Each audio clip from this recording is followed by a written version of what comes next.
এ হচ্ছে বিড়াল। ওরে মারা খুব প্রয়োজন, মারতেও মন চায় না, হাতের সামনে সুযোগ, তারপরেও মারি না। সে আমার অনেক বড় বড় ক্ষতি করে। সে আমার কবুতর বাচ্চা ফুটাইলে সবগুলো বাচ্চা খাইয়ে ফেলে, একদিনে 6-7 জোড়া করে।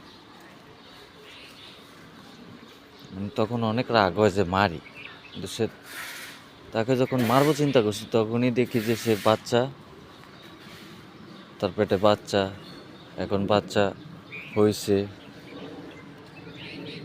বলেন তো তারে কেমনে মারি, মারা যায়? বিবেকে তো বাধা দেয়, সেজন্য আবার মারি না। এখন মনে করেন যে আমার রাগ ঠান্ডা হয়ে গেছে, আর মারলাম না। কিন্তু সে তো এরকম এরকম কাজ কারবার করে মাঝে মধ্যে, যে তারা মারতে, মারা ছাড়া বুদ্ধি থাকে না তখন। ওই সময় যদি একটা ইট পাটকেল তার মাথায় পড়ে, সে কি বাঁচবে?